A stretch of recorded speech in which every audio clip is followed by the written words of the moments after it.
Hi, Jacqueline Phillips here from the Blake team at eXp Realty. I'm so excited to walk you through selling your home in less than 10 steps.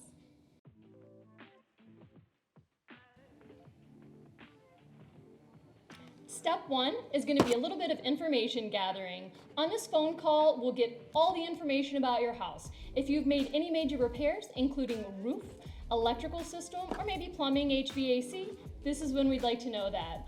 Also, any major upgrades, such as kitchens, bathrooms, or finishing out the basement. We'd also like to know about all those fun features you have. A pool, maybe you added a backyard barbecue, or anything that would add value to your home.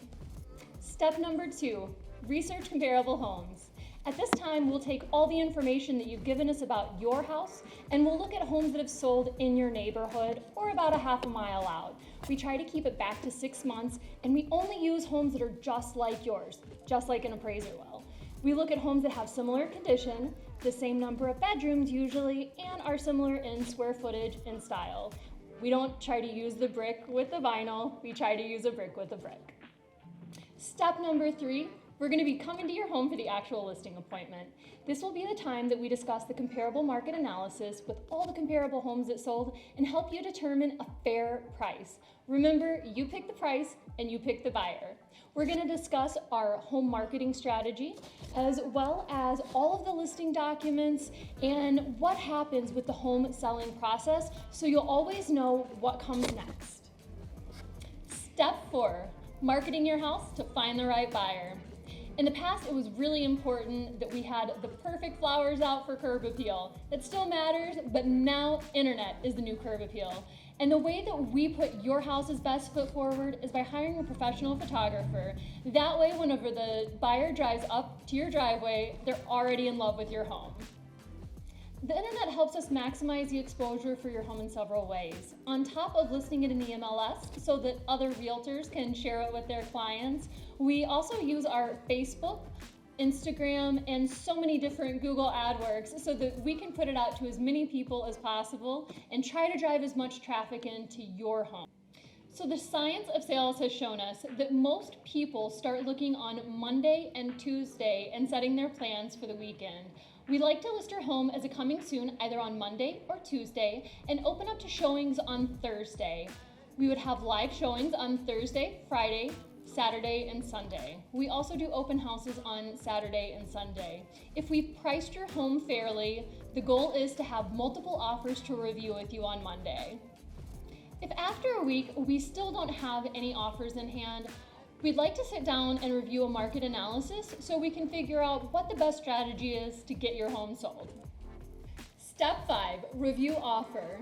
If we do have multiple offers, we'll make a spreadsheet to help you better understand each individual offer. If there's only one offer, we'll make sure that we explain each piece of the terms very easily for you to understand so that whenever you pick the offer, you feel educated in knowing that you've made the right choice. So just because we've received an offer doesn't mean we have to accept it in the way that they have presented it to us. There's a few options that we have. Option 1, we can accept the offer as it sits. Option 2 is we can entirely reject it. Or 3, which is the most likely, is that we negotiate with the terms that you find acceptable. Step 6. Now that we have an accepted offer, we're going to bring in our trusted transaction coordinator to help make sure that your process runs as smooth as possible. During the transaction, they may reach out to you to gather information for myself or our title company. Our title company will diligently work to make sure any liens or encumbrances are cleared so that you have a conveyable title at closing. Step 7, inspection. There's a few things that could happen after the home inspection. 1, it's the most boring home inspection ever because the house is absolutely perfect. In that case, you would move forward. But honestly, this doesn't happen very often. Usually, the inspector finds something that needs to be repaired or maintained. The buyer has a few options here. They can choose to do the repairs themselves, they can move forward without any repairs, or they can ask for the seller's help. There's a few options for the seller as well. They could choose to provide help in the form of a price reduction, in the form of seller concessions, or they could do the repairs. The other option the seller has is to do no repairs And at that time, the buyer would also have the option to walk away. Step number 8, the appraisal. This is when the bank hires an appraiser to help determine the value of the home. They will look at several things here, including condition, the location, the age of the home, as well as how many bedrooms, bathroom, square footage, and features. An appraiser will do their best to try to stay within half a mile and only go back 6 months for sold home comparables. An FHA or VA appraiser may flag required repairs.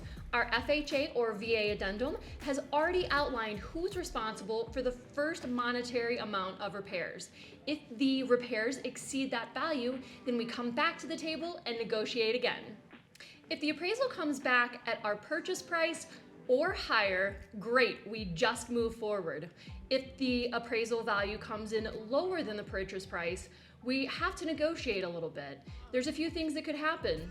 Either the buyer could raise their price, the seller could drop their price, or we could meet somewhere in the middle.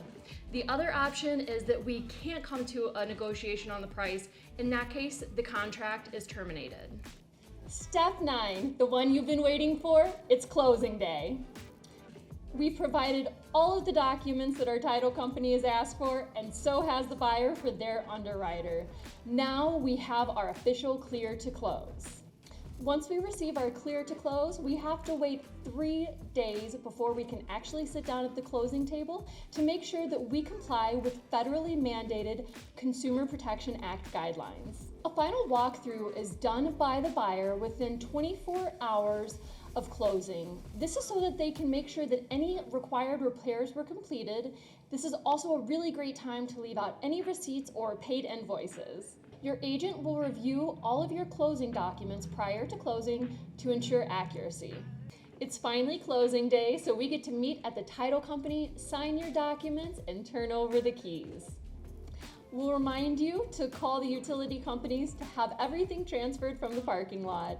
And don't forget to take your homestead exemption form and your property transfer affidavit to your local town hall. Of course, we don't want you to get fined for that.